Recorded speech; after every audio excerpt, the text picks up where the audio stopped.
con este versículo bíblico de Jueces 2, 7 al 10, que ahí está extractado, no está completo, pero dice lo siguiente. Y el pueblo había servido a Jehová todo el tiempo de Josué. Pero murió Josué, hijo de Nun, siervo de Jehová, y se levantó después de ellos otra generación que no conocía a Jehová. Y aquí esto es un desafío para nosotros, pastores, obispos, porque está ocurriendo muy fuerte en este último tiempo que los hijos nuestros o los nietos se están yendo del Evangelio. Y estamos viviendo prácticamente de los recuerdos. Ya hasta alabanzas se han escrito, quiero volver al tiempo aquel.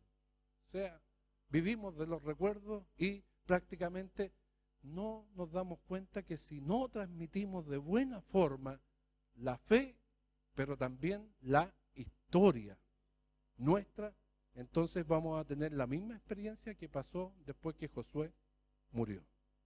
El pueblo se alejó de Dios. Veamos la siguiente. Entonces ahí hay una imagen. ¿Por qué es importante conocer la historia? ¿Ya? Y los que han escuchado más de alguna definición al respecto, algún tema histórico, ustedes saben, es importante conocer su historia, primero, para no repetir los errores del pasado, pero también para saber de dónde venimos y para podernos proyectar de buena forma hacia el futuro. ¿Qué es lo que es historia? Entonces hay muchas definiciones de historia. A mí una de las que más me gusta es un juego de palabras que dice son los sucesos sucesivos que suceden sucesivamente. ¿Ya? Tiene que ver con hechos, con sucesos. Eso marca la historia. Si no hay nada importante, no hay ningún suceso, entonces no hay historia. La historia la marcan los eventos, los hechos, los sucesos. Y en este caso vamos a hablar de la historia de lo que hizo el Espíritu Santo en nuestra nación. El avivamiento pentecostal. ¿Ya? Vamos a la siguiente. Un pequeño resumen.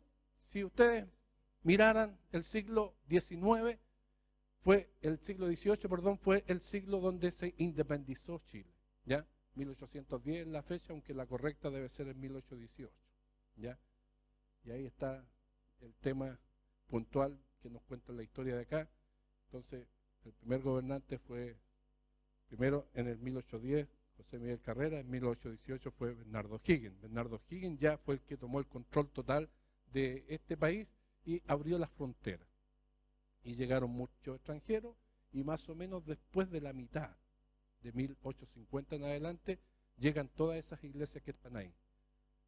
A través de inmigrantes primeramente y después ya formalmente. Estos se llaman las iglesias históricas, las que se instalaron acá en Chile.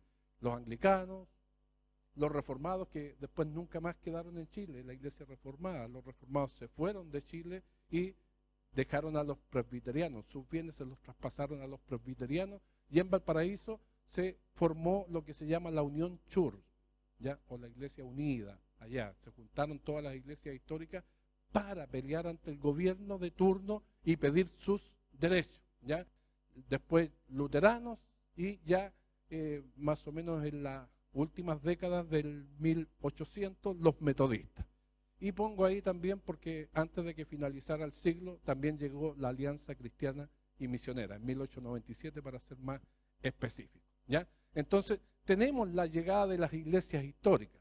¿Qué pasaba ahí en el ambiente eclesiástico? Había una ley, una constitución, la de 1833, que prohibía cualquier tipo de religión que no fuera la católica. La única religión oficial del Estado era la católica. Por lo tanto, estos extranjeros hicieron valer sus derechos, finalmente le dieron sus derechos, pero con muchas limitaciones. Una limitación que la iglesia no podía tener letreros hacia la calle, que la puerta principal no podía estar hacia la calle. Entonces todas las iglesias de esa época tienen su entrada por el costado o por atrás, ¿ya? Y otra limitación que tenían que hacer los cultos en el idioma de su país nativo. Entonces si era anglicana, en inglés, ¿ya? Si era luterana, en alemán. Entonces, ¿qué pasaba con los chilenos? No tenían ninguna opción de escuchar en español, porque estaba prohibido. ¿Ya? Entonces, ahí el que se hace famoso es Juan Canut de Bon, porque él, a pesar de la restricción, empieza a predicar en español y además lo hace en la calle. Y después lo hacía en su iglesia también en español. Y por eso capturó mucha gente, muchos adeptos. Y después quedó como un método tan pentecostal que hasta el día de hoy se hace por todos lados. ¿Ya? Entonces, eso es para saber cómo era la iglesia que estaba vigente cuando comienza el siglo XIX. Y avancemos a la siguiente, por favor. Entonces, ¿dónde surge el pentecostalismo en Chile? ¿Ya? Vamos a la siguiente. Bueno, la historia reconoce a Willy Hoover como el padre de los pentecostales chilenos. ¿Ya? Él era un misionero que había llegado a Iquique. Iquique ya era chileno cuando él llegó, estuvo en los últimos años del 1800. En ese lugar él había llegado para apoyar la iglesia metodista en Iquique, había logrado levantar también un hospital en aquel lugar, un colegio, porque los metodistas tenían esta estrategia, donde quiera que iban, se instalaban, ponían un colegio y al lado una iglesia. ¿Ya? Y ojo, eso nosotros lo hemos desperdiciado como evangélicos. ¿Cuántos colegios evangélicos hay? ¿Y nosotros a dónde tenemos que mandar a nuestros hijos? ¿Y por qué nuestros hijos se alejan rápidamente de la fe? Porque no tienen casi, la iglesia no les da suficiente tiempo. La escuela dominical, que ahora con la pandemia hasta se tuvieron que suspender, entonces ustedes creen que con media hora de clase bíblica, donde generalmente en la iglesia le enseñan un corito, más importante que la palabra de Dios, por eso los niños nuestros no tienen ni idea de la palabra de Dios. Y hay que buscar formas de invertir más tiempo con ellos. Entonces, los que han seguido con esta misma dinámica, porque finalmente los metodistas, si bien todavía mantienen colegios, imagínense, los más clásicos, el Santiago Collins, el Iquique Collins, el Valparaíso Collins, todo eso eran evangélicos, pero hoy día los manejan sostenedores que no son evangélicos, y se ha perdido. Entonces, Willy Hoover, en 1902, se generó la vacante y es trasladado como pastor a la iglesia de Valparaíso.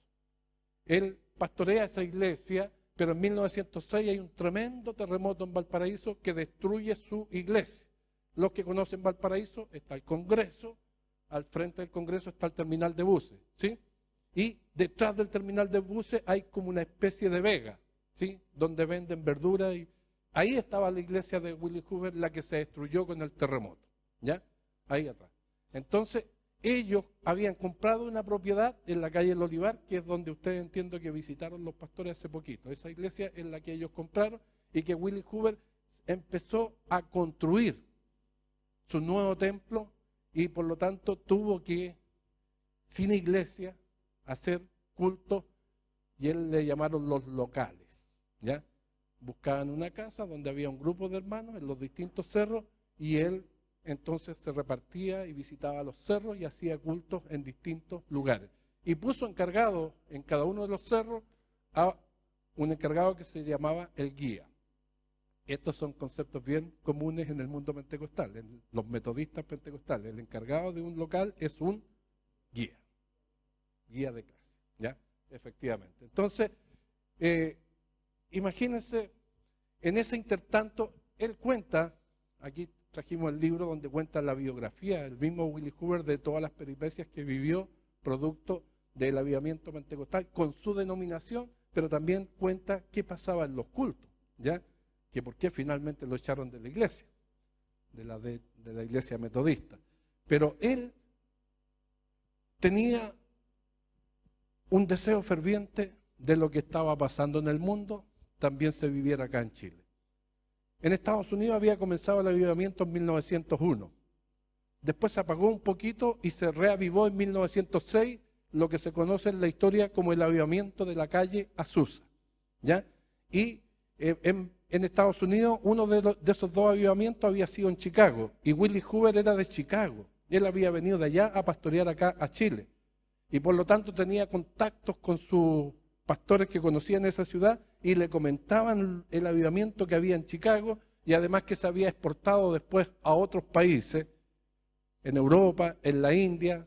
Su esposa era amiga de una pastora que también ministraba en la India, en un hogar de niñas, y allá también se vivió un avivamiento. Entonces ellos empezaron a orar por un avivamiento en Chile, sin pensar que Dios le tenía la sorpresa preparada para la noche del Año Nuevo. Ahí dice, cuando se reinauguró o cuando se inauguró el templo, ese templo que estaban construyendo.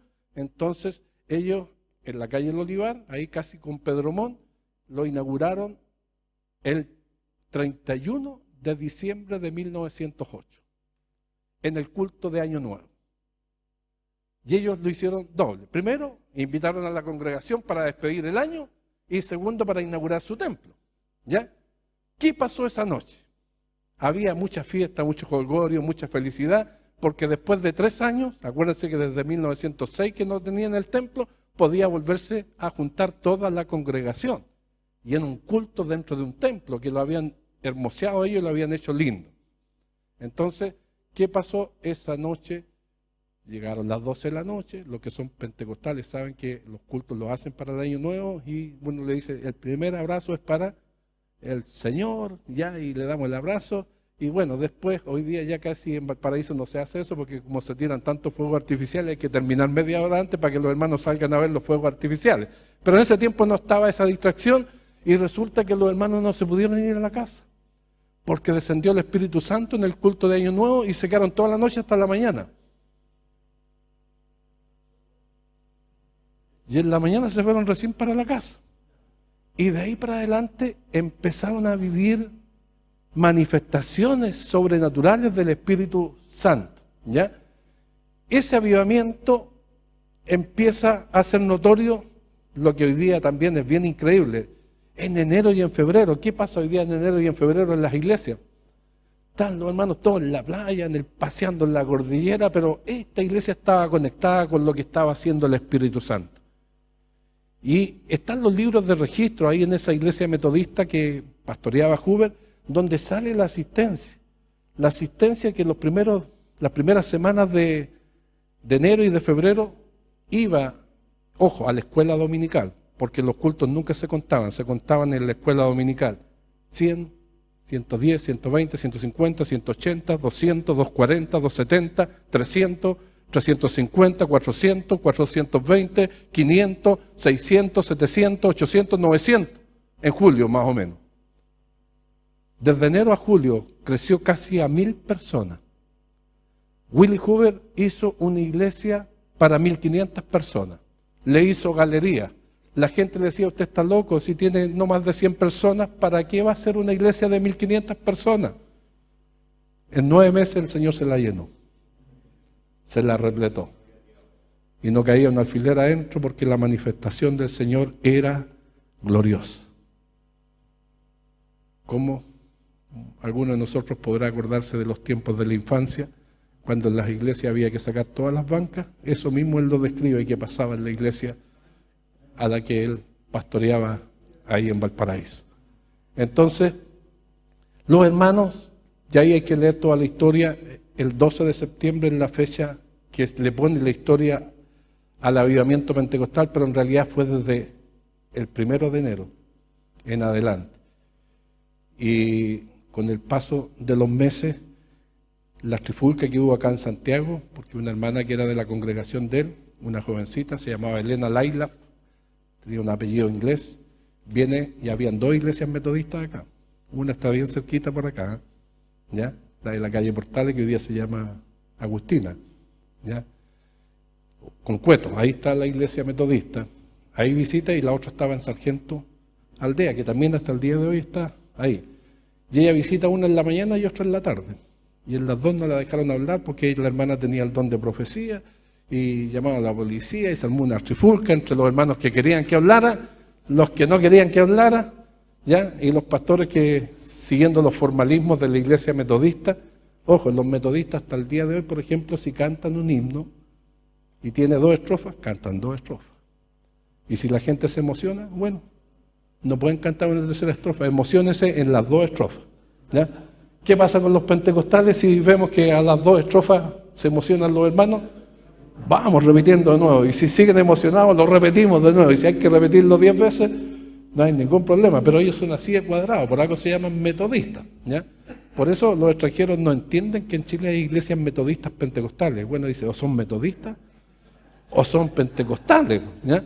Porque realmente es como una contradicción el nombre. Entonces, los hermanos de Santiago se dividen, se separan. Y los de Valparaíso, cuando saben la noticia, respaldan a los de Santiago y se salen allá de la iglesia metodista. Willie Hoover se quedó dentro de la iglesia. Se quedó porque la conferencia venía en febrero y además era en Valparaíso. Y él esperó que en febrero poder exponer su causa y que le hicieran caso y se pudiera arreglar este tema. Pero resulta que en febrero lo pusieron ahí en entredicho y le dijeron, usted pone orden en su iglesia o se devuelve a Estados Unidos. Ya, pero no seguiría siendo más pastor de la organización. Entonces él mismo cuenta ahí su experiencia, que él orando, que la esposa tuvo un sueño en la noche y Dios le dijo que fuera socio de él. Si era socio de él, no se preocupara porque los otros lo amenazaban. Imagínense pagarle en ese tiempo un pasaje para de vacaciones, ir a ver a la familia una vez al año, le pagaban el pasaje, que era costísimo, y en barco además, porque no existían los aviones. Entonces le dijeron, si no se retira, no le vamos a pagar ni sueldo, ni tampoco le vamos a pagar lo que significa ir a visitar a la familia. Pierde todo beneficio económico. Y ahí fue cuando él tuvo ese sueño y decidió con su esposa ser socio del Señor. Y él se salió en abril de 1910 para ir a pastorear a los hermanos que allá se habían ido y ya los hermanos tenían un lugar donde se juntaban. Los hermanos en Valparaíso habían comprado una bodega que tenía en ese lugar, era como un depósito de vinos. Y ustedes saben que los que pueden manejar esos depósitos, ¿se acuerdan que antiguamente el vino los vendían en unas chuicas bien grandes, garrafas, y a veces algunas se quebraban, así que el lugar estaba impregnado a vino? Y ahí los hermanos limpiaron como sea, pero les duró como 2 o 3 años el olor a vino, ¿ya? Y en ese lugar hicieron la iglesia. Hoy día es un local de la Iglesia Evangélica Pentecostal, de la IEP, ¿ya? Ese lugar porque se mantiene. Y entonces ahí se fue Willie Hoover a pastorear, y lo primero que hizo, porque los hermanos cuando se habían salido, tanto los de Santiago como los de Valparaíso, le pusieron a su organización Iglesia Metodista Nacional. Así le pusieron, ese fue el nombre inicial. Pero Willie Hoover le dijo, miren, si ustedes quieren que yo sea el pastor, yo estoy de acuerdo, voy a ser su pastor, pero le vamos a cambiar el nombre, le vamos a poner Iglesia Metodista Pentecostal, porque Pentecostés se ve en cada una de las reuniones. ¿Ya? Avancemos a la siguiente. Bueno, ahí está una imagen. El terremoto de 1906 fue bien devastador en Valparaíso y por eso destruyó totalmente el templo que ellos tenían. ¿Ya? Esa es una foto para que sepamos nomás un poquito. Avancemos. Entonces, el pentecostalismo en Chile, vamos a la siguiente, dice, movimiento pentecostal, como algunos también les mencionan, comenzó en Valparaíso. La fecha de la historia es el 12 de septiembre, que ya les dije fue cuando hubo el problema acá en Santiago, y debido a un avivamiento en la iglesia que lideraba Willie Hoover. Él fue influenciado por las noticias del surgimiento del pentecostalismo que había comenzado en los Estados Unidos, 1901 o 1906 en la calle Azusa. Y características de los pentecostales desde los inicios son estas. Primero, ellos tienen un énfasis total en la autoridad de la Biblia en todas las cuestiones de fe y práctica. O sea, se cree firmemente que lo que nosotros creemos está respaldado en la Biblia. ¿Ya? Segundo, la conversión personal como una experiencia distintiva. Los avivamientos, para saber si es un avivamiento, tiene que haber crecimiento, pero así ya fuera de lo común. Como en este caso yo les dije, una congregación que juntaba al principio 100, después tenía 1000 en septiembre. Conversión en masas. ¿Pero quién convierte? Ya, el poder de Dios. El poder de Dios actúa y convierte a las personas en masa. Y la gente acepta a Jesús como su Señor y Salvador. Y esas son las historias que va contando, que a veces estaba el dueño de casa que no era muy apegado a la fe, y su esposa iba a la congregación y la esposa pasaba la hora y no llegaba, y el tipo iba enojado a buscar a su esposa a la iglesia y entraba por la puerta y lo tomaba el espíritu. Y le cambiaba su corazón y se quedaba dentro de la iglesia. Y además a veces tocado por el Espíritu Santo, y ahí están las distintas manifestaciones que después a ver si mencionamos algunas de ellas, ¿ya? También la práctica de la evangelización, porque además esos que se convertían, cada uno de ellos se transformaba en un parlante del Evangelio para sus personas cercanas, familiares, amigos, vecinos, ¿ya? Y finalmente la acción del Espíritu, creer que el Espíritu actúa firmemente en medio de su iglesia, ¿ya? Entonces los primeros pasos del pentecostalismo en Chile son los siguientes, y aquí para entender un poquito les puse el censo más cercano que hizo el país de Chile fue en 1907, solo para que sepamos qué cantidad de habitantes había en Chile y cuántos evangélicos eran en esa época. Entonces, el total de la población eran 3.200.000. Hoy día, ¿cuántos somos? Casi 20 millones, nos hemos multiplicado casi por 7, ¿ya? Después de 113 años de historia. De esos, acuérdense que había muchos inmigrantes, muchos extranjeros, pero habían 109.000 extranjeros, casi todos en los puertos. En los puertos en todos los puertos están los barrios ingleses. En el sur de Chile ya estaban los alemanes también, que tenían una fuerte colonia y que hasta el día de hoy se maneja. Entonces, un 3,4% de la población eran extranjeros. Y avancemos a la siguiente, y ahí está la parte religiosa. Ahí está. Católico, imagínense, casi el total de la población era católica, 3.155.000. ¿Respaldado por qué cosa? Por la Constitución, que prohibía tener cualquier otro tipo de religión que no fuera la católica. Y protestantes o evangélicos eran 31.621. O sea, menos del 1%, y la mayoría de esos eran todos extranjeros. ¿Ya? La mayoría de los evangélicos que había en 1907, previo al avivamiento pentecostal, eran ellos evangélicos. Esto está sacado del INE, ¿ya? En el INE están los censos que se han hecho en Chile y pueden encontrar las cifras que están mencionadas ahí. Avancemos. Entonces, el pentecostalismo chileno es el más antiguo, según dicen los historiadores, en Latinoamérica, y a su vez el más autóctono, ¿ya? Porque tiene una forma de expresarse en los cultos que no hay en ningún otro lado del mundo, ¿ya?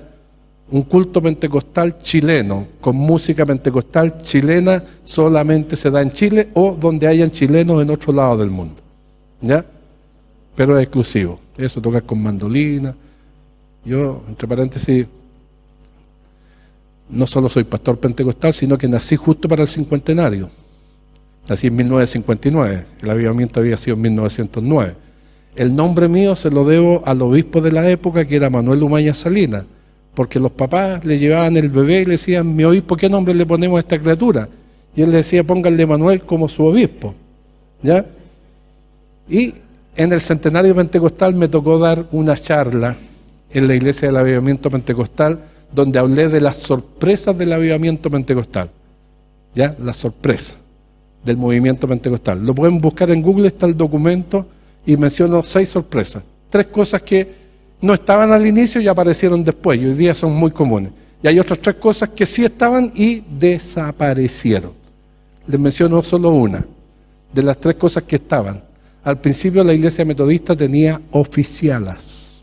Están las listas. Dentro de las iglesias que se salieron, habían hermanas que eran oficialas. Hoy día no.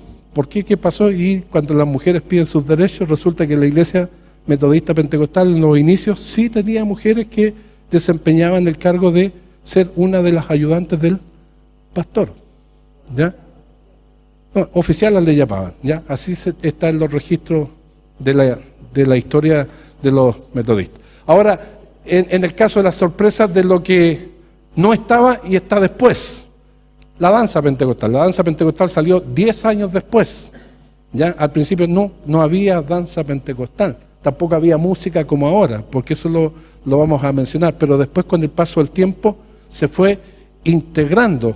¿Por qué les menciono esto? Porque a veces nosotros somos como muy esquematizados y no dejamos lugar a que el Señor haga cosas distintas, porque cada uno es hijo de su época y tiene que irse adaptando a los tiempos, y Dios a veces con las cosas que ocurren en un país nos obliga a adaptarnos a los nuevos tiempos. ¿Se imaginan si no hubiera existido Zoom, cómo habríamos sobrevivido a la pandemia?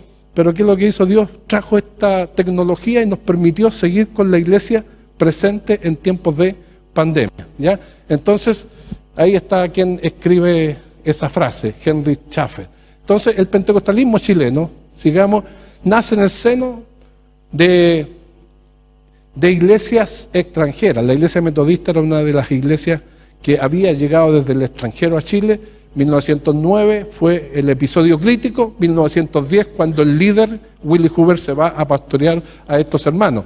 Ellos conservaron la fe reformada, sus elementos esenciales, pero se fue adaptando a la cultura que se encontró acá en Chile, ¿ya? Y entre paréntesis, muchos de los conceptos que nosotros manejamos en el pentecostalismo hay que estudiar la historia de Juan Wesley, y también porque él, por ejemplo, creó la figura de las conferencias, creó las conferencias del delegado que representaba una congregación, ¿ya? Y él explica para qué tenían que juntarse una vez al año las congregaciones, las conferencias, el pastor y un delegado que representaba la congregación. Eso viene de allá, más atrás todavía que la iglesia metodista, con el fundador de los metodistas, que es Juan Wesley. Entonces, después dicen los primeros años, además tuvo que enfrentar la hostilidad de la iglesia católica y la influencia que tenía la iglesia católica en la sociedad. Entonces ahí hemos escuchado historias cuando los hermanos les tiraban orina, ya los apedreaban, le gritaban groserías, y más de alguna vez a los hermanos se los llevaron presos. Y ahí surge ese concepto que se llama la samba canuta, porque los hermanos cuando estaban dentro del calabozo se ponían a alabar al Señor y Dios los tocaba, se ponían a danzar, unos cantaban, otros danzaban, y los carabineros no hallaban qué hacer, decían, echemos a estos que les dio la samba canuta, ¿ya? Y los echaban para la casa, ¿ya? Samba canuta o baile de los canutos, ¿ya? Entonces, la iglesia madre, ahí está la iglesia metodista que está en Valparaíso, que se puede visitar. Yo entiendo que varios de ustedes fueron, y si alguna vez quieren ir conmigo, yo hago los contactos y con el pastor de adentro, y podemos visitar otros lugares que son típicos, que también es importante conocer. Y ojo, acá en Santiago también podemos hacer lo mismo, ¿eh? ¿Ya? Tenemos que conocer cuáles son las iglesias más antiguas que existen en Chile. La número 1 es la anglicana que está en Valparaíso, esa hasta el día de hoy. Porque en 1865 se hizo una modificación a la Constitución para permitirle a los extranjeros hacer estos cultos. Entonces no hay ninguna iglesia evangélica en Chile que tenga una fecha anterior a 1865. Pero ya estaba esa iglesia anglicana. Lo único que hicieron es que le pusieron el letrero cuando les permitieron a los extranjeros hacer, ya porque lo habían hecho un par de años antes, 1858. Entonces, la más antigua de todo Chile es la que está ahí en Valparaíso. Acá en Santiago, la más antigua no está porque fue destruida, hoy día no existe siquiera, que estaba en la calle Nataniel con Alonso Valle. Entonces, la segunda más antigua, que sería la más antigua que está en pie, es la que está aquí en Agustinas con Cueto, la iglesia metodista. Entonces, también tenemos que saber y conocer cuáles son las iglesias más antiguas que están representadas. Y la tercera más antigua está en la ciudad de Osorno, donde los luteranos levantaron a media cuadra de la plaza. Los luteranos era otro país para allá, ya, porque en ese tiempo no había conexión por tierra, había que ir por barco solamente, y en esa ciudad entraban los barcos, o las barcazas entraban por los ríos navegables, que son bastante caudalosos, ya. Pero ahí se instalaron desde Valdivia al sur los luteranos. Hay un buen libro que nos cuenta toda la historia de cómo ellos se instalaron allá, que se llama Recuerdos del Pasado, de Vicente Pérez Rosales. Lo pueden leer, el ministro de colonización. Él trajo los alemanes, y los alemanes cuando estudiaron la Constitución dijeron, pero ¿cómo vamos a desarrollar nuestra fe? Si allá se prohíbe la fe que no sea la católica, cómo nos vamos a casar, cómo vamos a bautizar a nuestros hijos. ¿Y sabe lo que le dijo Vicente Pérez Rosales? Ustedes van a estar tan lejos de la civilización que nadie los va a molestar. Así que no se preocupen, hagan lo que quieran, y por eso ellos pudieron hacer iglesia y todas las cosas allá, ¿ya? Sin ningún problema.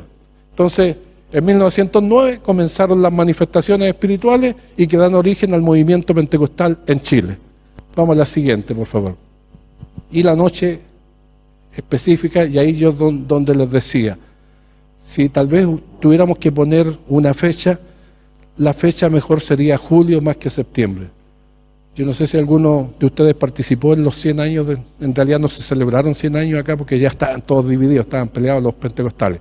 Pero previo a eso, a los 95 años se juntaron todas las iglesias pentecostales con los obispos y dijeron, hagamos un preámbulo de la gran celebración que vamos a hacer a los 100 años. Y fue a los 95 años y se juntaron en el Estadio Nacional. Se hizo un mega evento. Y la narración histórica que se dio fue la pelea que hubo en Santiago. Entonces eso no motiva a nadie en estar hablando de cómo se agarraron del moño, cómo hubieron algunos que combos iban y combos venían, y que finalmente terminaron con algún grupo de hermanos en la cárcel.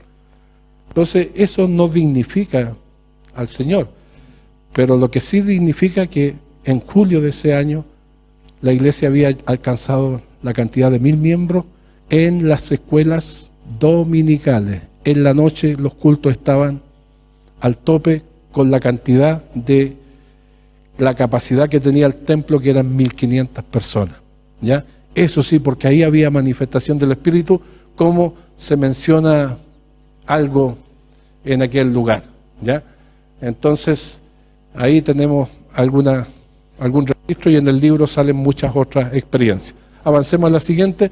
Entonces, ¿es una buena fecha el 12 de septiembre? No, no es una buena fecha, pero hoy día ya no podemos hacer nada para cambiarla porque así ha quedado en la historia y nosotros sabemos que el 12 de septiembre, por lo tanto, es el aniversario de los pentecostales en Chile, ¿ya? El culto pentecostal de ahí hasta ahora, hoy día cada vez menos, pero originalmente muchas manifestaciones espirituales, muchas. Segundo lugar, esas manifestaciones espirituales a veces tenían que ver con lengua, con profecía. Muchas vigilias, hoy día son muy pocas las iglesias que hacen vigilias. Y he visto que el desayuno pastoral está promoviendo vigilias, entiendo que hicieron una en la iglesia del obispo hace poco, y es un buen elemento para recuperar, para rescatar de nuestras raíces, porque hay que buscar la presencia del Señor de buena forma. Al principio sin instrumentos musicales, solo el armonio. La música se integró 20 años después, en 1936, en adelante, en el 33, 34, 36, surgió la música pentecostal. Al inicio solo era tocar una especie de órgano que se llamaban armonios, los órganos de esa época, y Willie Hoover tocaba el armonio. Y ese está en la iglesia, allá en Valparaíso, en la IEP, tienen el armonio que tocaba Willie Hoover, ¿ya?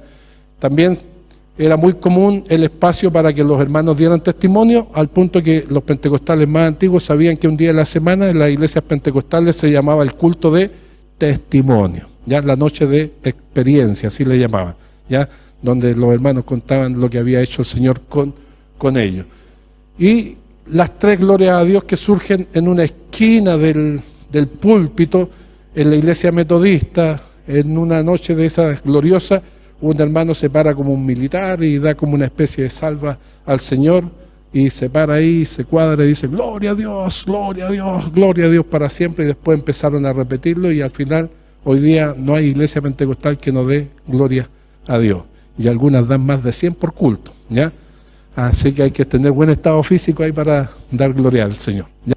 Y bueno, todas terminaban los cultos orando por los enfermos, ¿ya? Hoy día hay iglesias que prácticamente ya no oran por los enfermos al final, pero lo increíble es que Dios sanaba a muchos, ¿ya? Y se veía la manifestación gloriosa también en las sanidades, ¿ya? Avancemos a la siguiente. Entonces el avivamiento en general, si analizáramos cómo eran los cultos de la iglesia metodista antes del avivamiento, culto estructurado, metodista, ya le dije, todo muy estructurado. formalistas, ritualistas, fríos, porque no permitían ninguna manifestación del Espíritu. Pero ¿qué pasó después? Que vino el avivamiento, los cultos se transformaron en cultos dinámicos, en cultos espontáneos.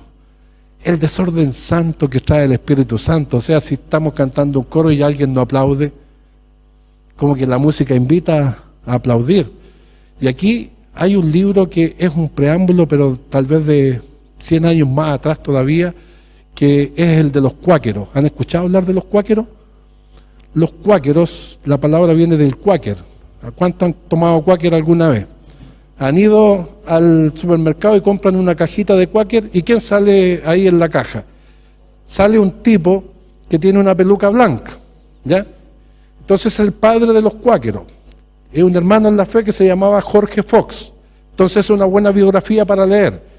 Ellos fundaron el estado de Pensilvania en Estados Unidos, sin armas, sin nada, solamente confiando en lo que el Espíritu Santo podía hacer. Y se le llamaba a los cuáqueros, no porque inventaron este cereal que se llama cuáquer, sino porque en inglés temblar significa cuáquer. O sea, cuando dice hay un terremoto, dice cuáquer, esa es la palabra en el inglés. Entonces, por lo tanto, un hermano que está tomado por el Espíritu y está temblando, entonces es un cuáquero, ¿ya?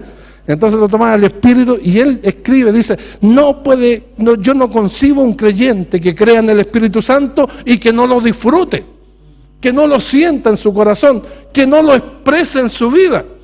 Porque si el Espíritu Santo está, hay que sentirlo. Es un poder del cielo, es un poder de Dios. Y ahí los hermanos los tomaba el Espíritu y venían todas las otras manifestaciones que da el Espíritu cuando bendice nuestras vidas con su presencia, ¿ya? Entonces, llenos de fuego de Dios. Y ahí Dios hace como Él quiere, ¿ya? Como Él quiere, y a veces hace cosas que nosotros salen de la lógica humana, ¿ya? En 1910, como les dije, los laicos de Valparaíso y Santiago abandonaron la iglesia metodista episcopal, invitando a Willie Hoover para que sea su pastor, y se fundó ese año la iglesia metodista pentecostal de Chile. Avancemos. Y aquí quiero, en los últimos minutos, hablar un poquito qué pasó 10 años después, ¿ya? ¿Qué pasó después de 10 años del movimiento? Porque ahora ya han pasado 110 años. Entonces, para ver cómo se fue diseminando el avivamiento pentecostal en nuestra nación. 10 años después habían 12 pastores ordenados. 12. ¿Sabe cuántas iglesias escritas en el Ministerio de Justicia hay actualmente? Más de 4.000. Denominaciones inscritas. 90 años después de eso, o 100 años después. Pero al principio, en 10 años habían solo 12, ¿ya? ¿Y qué más dice? Habían 27 centros de reunión en distintas ciudades y localidades, porque acuérdense que unas eran iglesias matrices y otras eran las iglesias hijas, o los locales, o las clases. Entonces, en total, 27. Contaba aproximadamente con 5.000 personas en 1920. Poquísimo para la cantidad que tenemos nosotros hoy día. Y en su primera década se estuvo la iglesia al margen de la ley, porque seguía vigente la Constitución de 1833 con la modificación de 1865, que les permitía solo a los extranjeros desarrollar su fe, pero a los nacionales no.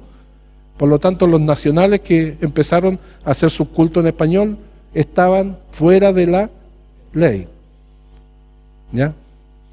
Y luego dice, se abrió un camino en forma silenciosa, anónima, entre los sectores más pobres de este país, en los sectores marginales y oprimidos de la sociedad chilena. Vamos a la siguiente, por favor. Y ahí tenemos la revista que sacaban de esa fecha, de donde se saca el dato, ya, porque esta es una investigación bibliográfica, toda respaldada con información escrita, ya, no es invento, porque usted hoy día pregunta, en JBC decían, aquí caen 17.000 personas, vaya y cuente las bancas y multiplíquelas por 3 o por 4, y con suerte caen 5.000.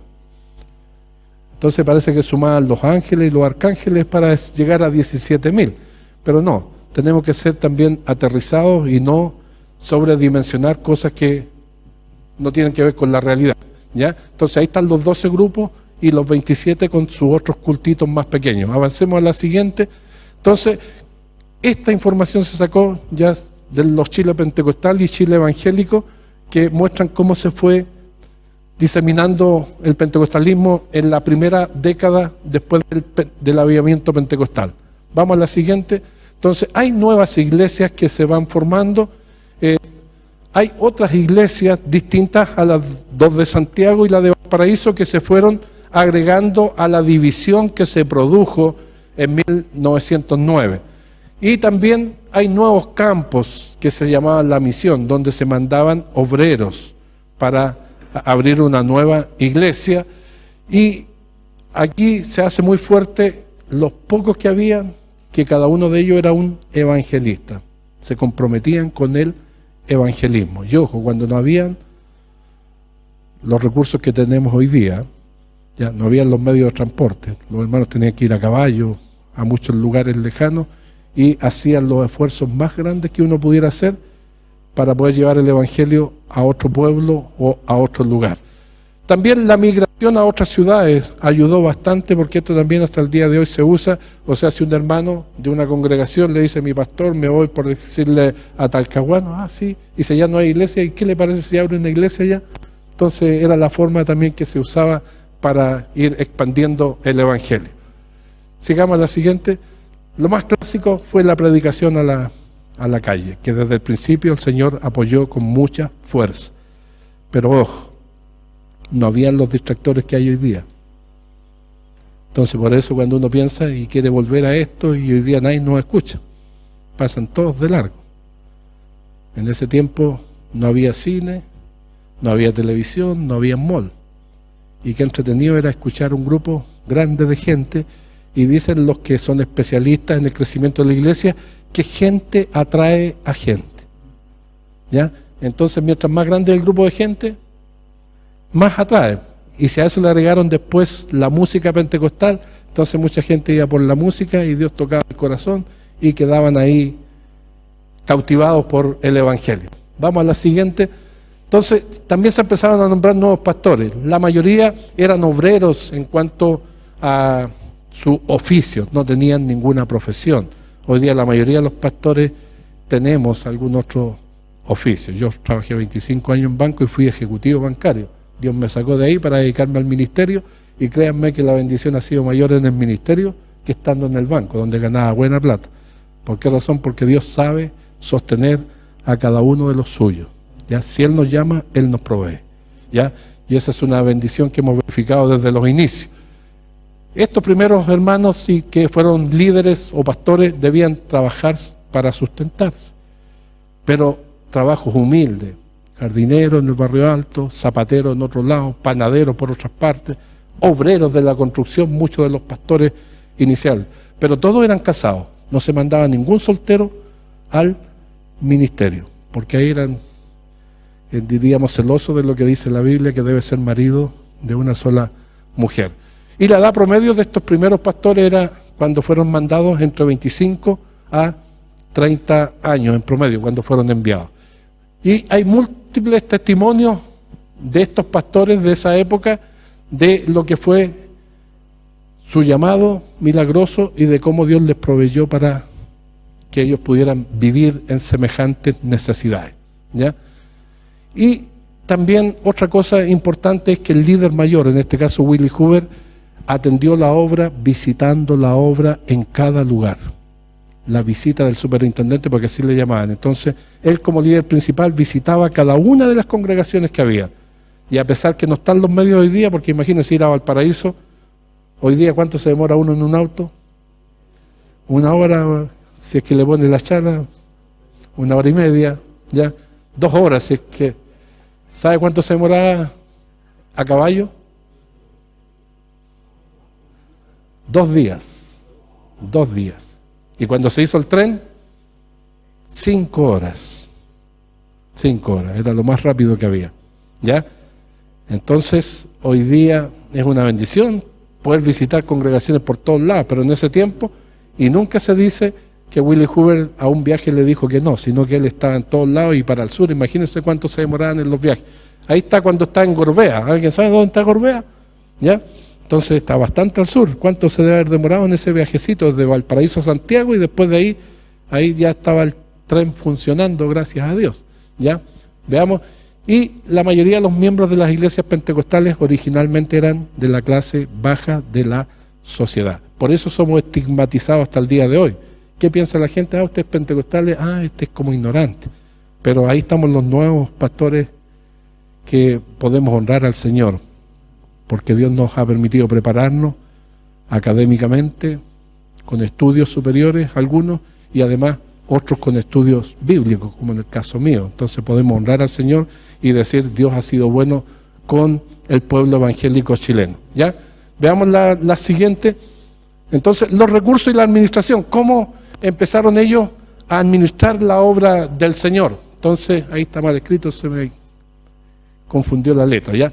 Bueno, lo típico del punto de vista pastoral y de una obra del Señor, la gente tiene que ser generosa. Y lo que enseña la Biblia es que la gente aporte con sus ofrendas, también con sus diezmos, ¿ya? Eso es bíblico y generalmente el que está en contra de eso es porque no es pastor, ¿ya? Y segundo, a veces los laicos y dicen que no salen en el Nuevo Testamento los diezmos. Los diezmos salen en Hebreos 7 veces. 7 veces en Hebreos 7. Y no es casualidad que sea 7 las veces que sale en el libro de Hebreos, ¿ya? E indirectamente Jesús también habló del diezmo cuando dijo, hablando de los fariseos, ¿ya? Ellos diezman el comino y el eneldo. ¿Quién diezma hoy día comino? ¿Han comprado comino alguna vez? Que es una cosa así, un polvito. Pero dicen, no dejen de hacer eso porque eso está bien lo que están haciendo, ¿ya? Entonces hay que acostumbrar a la gente a que sea dadivosa, pero ¿qué es lo que hace un pastor con los diezmos? Generalmente el pastor vive de eso y además bendice la obra del Señor, porque es casi increíble que un pastor no sea el primero que se pone cuando hay algún proyecto de la iglesia, ¿no? Y nosotros hemos dado tanto para el Señor porque realmente reconocemos que Él nos ha dado todo lo que tenemos. Entonces, igual que Abraham cuando dijo, yo levanto mi mano al cielo porque Él es el que me bendice a mí, no el rey que le estaba diciendo, te doy una parte del botín. No, de usted no quiero nada, a mí me bendice Dios. ¿Ya? Entonces esos son conceptos correctos. Además, los hermanos que hicieron, abrieron sus casas. ¿Cuántos de nosotros hemos sido testigos de casas que han empezado debajo de un parrón, debajo de un árbol, al costado de una casa, detrás de una casa? Han abierto sus hogares para iniciar una nueva obra y muchas de ellas hoy día son tremendos templos, por la generosidad de los hermanos que Dios ha tocado su corazón para ofrendar para Dios. También propiedades a nombre de los pastores. Y aquí podríamos decir, pero eso es antiético. Pero acuérdense, las iglesias no podían tener existencia legal. ¿Y cuándo se cambió eso? En 1925, cuando se cambió la Constitución y se permitió lo que se llaman las corporaciones. Y las iglesias buscaron ese camino para validarse. Y las iglesias son igual que un club deportivo, una corporación. Un club deportivo también es una corporación, ¿ya? Y pudieron hacer sus estatutos. Y la primera iglesia evangélica que hizo sus estatutos en Chile fue la Iglesia Metodista Pentecostal en 1929, 4 años después que salió la nueva Constitución. Pero esa Constitución separaba la iglesia del Estado, la Iglesia Católica. Entonces nos permitió en algún sentido algún tipo de beneficio, porque de ahí para adelante entonces surgen hasta el día de hoy más de 4.000 iglesias legalmente formadas en este país. Entonces los pastores, como no podían comprar a nombre de la organización porque no podían hacerlo, lo compraban a nombre propio, y después que se pudo, muchos de ellos hicieron los traspasos. También hay algunos excesos que algunos nunca traspasaron y se quedaron con los bienes o entraron en problemas con su descendencia una vez que ellos se morían. Pero el grueso, si son honestos, son éticos, lo hicieron de buena manera. Cada iglesia también, los pastores nombraban su ayudante, que en el mundo pentecostal se llama la Junta de Oficiales, y se conforman estos primeros cuerpos que ayudan al trabajo de una iglesia, que son por el lado de las mujeres las dorcas, por el lado de los varones los voluntarios. ¿Ya? Vamos a la siguiente, por favor. Y también empiezan a haber confraternidades de iglesias, vínculos entre congregaciones, se empiezan a visitar congregaciones, porque ese es un buen elemento para que uno sepa que no está solo. Porque no es lo mismo tener un culto con 20 que con 100. Entonces, si una congregación tiene 20 y la otra tiene 80 y hacemos un culto en conjunto, es más hermoso todo y el ambiente es distinto y genera impacto. Y acuérdense, gente atrae a gente, ¿ya? Entonces las confraternidades y la revista Chile Pentecostal además contaba de todas las actividades que hacía la iglesia y sirvió como un gran medio de difusión. Y de nuevo, recordar que el líder, Willie Hoover, visitaba permanentemente las iglesias, ¿ya? Bueno, vamos a la siguiente, por favor. Y ahí está, somos herederos de los metodistas, los pentecostales son herederos. El himnario que usamos lo usaban los metodistas, ¿ya? El culto, el púlpito, la distribución de los asientos, todas esas cosas, el manual del ministro, todo eso lo hemos heredado de los metodistas, es casi exactamente igual, si hay variantes son mínimas. Entonces somos herederos de los metodistas y no podemos negarlo, ¿ya? Entonces es ahí donde tenemos que aprender que hasta la reunión de pastores anuales le llamamos conferencia, tal como lo decía Juan Wesley. Avancemos a la siguiente, ya para ir concluyendo. Ya hablé yo que en 1925 entonces permitió una nueva realidad para las iglesias evangélicas con el cambio de la constitución que hubo en esa época. Avancemos a la siguiente. En 1929 se inauguró JBC, donde está ubicado actualmente, y ese mismo año ellos sacaron la personalidad jurídica porque ya la ley les permitía. Avancemos a la siguiente. Y claro, hay un estigma de los pentecostales que es el divisionismo, y la primera gran división fue en 1933. Dos grandes razones, y en realidad son tres. La primera, porque el Willie Hoover estaba muy viejito, y siempre que un líder es muy viejo, las nuevas generaciones empiezan a cuestionar al anciano, y eso es porque a veces no dejamos establecidos procedimientos claros de sucesión, ¿ya? Entonces los de Santiago, liderados por Manuel Umaña Salinas, empezaron a hacerle la vida imposible. Pero los de Valparaíso se enojaron con los de Santiago porque los de Santiago permitieron los instrumentos musicales al interior del culto, ¿ya? Entonces decían, entró el mundo a la iglesia, la guitarra, el acordeón. ¿Saben cuál era el primer cajón del diablo? El piano, ¿ya? El piano, el acordeón, esos eran los primeros cajones del diablo. Después salió la televisión, ¿ya? Pero era la música del mundo, entró a la iglesia. Y acuérdense que esas iglesias hasta el día de hoy no tocan instrumentos. Entonces, en ese sentido, fue el segundo argumento, por qué se distanciaron. Y el tercero, que no lo cuentan los libros, pero si usted lo investiga lo va a encontrar, es que a Willie Hoover lo acusaban de homosexualismo, ¿ya? De abusos con un joven, ¿ya? Entonces, algunos apoyaron a su pastor, otros lo atacaron, y ahí se dividió la cosa y se dividieron los nombres también, porque las dos iglesias se llamaban igual, metodista pentecostal. Entonces los de Santiago, que habían sacado la personalidad jurídica, demandaron a los de Valparaíso porque usaban el mismo nombre. Entonces Willie Hoover, como todavía era el líder, dijo, Dios no nos ha mandado a pelear en los tribunales, así que si el nombre causa controversia, que ellos se queden con el nombre y nosotros nos cambiamos el nombre. Y ellos se pusieron Iglesia Evangélica Pentecostal. Y eso pasó en 1933 en adelante, y Willie Hoover murió en 1936, 3 años después, ¿ya? Él, en todo caso, de las acusaciones de homosexualismo, él reconoció que había tenido una aventura con un muchacho, pidió perdón, y los pastores lo perdonaron y le permitieron seguir siendo el líder de su congregación, ¿ya? Para cerrar esa información. Y ya, de ahí en adelante surge lo que conocemos el pentecostalismo criollo, autóctono, el chileno, el que vemos en el día de hoy por todos lados, en todas las comunas, en todas las ciudades, en todas las regiones, ¿ya? Y que es muy característico con la música pentecostal, como lo muestran las figuras.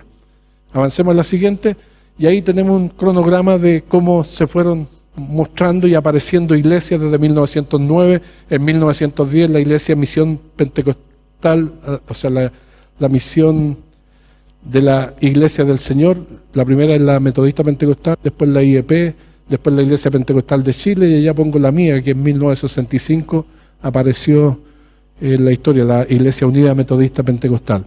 Y por arriba va en 1909 fue el avivamiento pentecostal, en 1950 más o menos llegaron 3 grandes iglesias pentecostales, pero de los Estados Unidos. Esos son los pentecostales foráneos. Iglesia de Dios, Iglesia Cuadrangular, Iglesia Asambleas de Dios. Esas 3 iglesias que en general, a diferencia de los pentecostales chilenos, ellos tienen instituto bíblico y toda su gente tiene que estudiar, y sus pastores también. ¿Ya? Los pentecostales no tenían esa norma, ni la tienen hasta el día de hoy. Algunos han hecho instituto bíblico, pero no es obligación que sus pastores estudien. En cambio, estas iglesias que venían de afuera, sí. Además, generalmente esas iglesias que vienen de afuera, la señal de ser bautizado en el Espíritu Santo, dicen por lo menos la Asamblea de Dios, que debe ser hablar en lengua. ¿Ya? Los pentecostales creemos que cualquier manifestación que sea del Espíritu muestra que una persona está siendo bautizada o es bautizada por el Espíritu. ¿Ya? Bueno, avancemos a la siguiente. Entonces, ya para concluir, a 100 años del avivamiento, o sea, el año 2009, esta era una pequeña evaluación. Hay más de 14.000 iglesias presentes en todo el territorio nacional. Hoy día se estima que son 20.000. Iglesias en general, iglesias independientes. O sea, de esas 4.000 denominaciones tienen 20.000 iglesias. O sea, ¿cuántos pastores habrían en Chile aproximadamente? 20.000 pastores. ¿Ya? Entonces, al 2009, hoy día puede que sea un poquito más. ¿Ya? Entonces están presentes en todo el territorio nacional con casi 3 millones de miembros, que era, según la última cifra del censo del 2012, es un poquito más que eso porque es casi un 18%, ¿ya? Un 17 y algo según el último censo. De ahí nos ha hecho un nuevo censo y esperamos que el nuevo censo no nos diga que estamos para abajo, porque muchos piensan que la iglesia dejó de crecer. Pero hasta el censo de 1912 la iglesia chilena evangélica no ha dejado de crecer, siempre ha crecido, aunque la última vez creció muy poquito, ¿ya? Y actualmente se estima que el 80% de los que son evangélicos en Chile, de esos 3 millones de evangélicos que más o menos hay en Chile, el 80%, o sea 2.400.000, serían pentecostales, ¿ya? Y muchos de ustedes son pastores de iglesias pentecostales, ¿ya?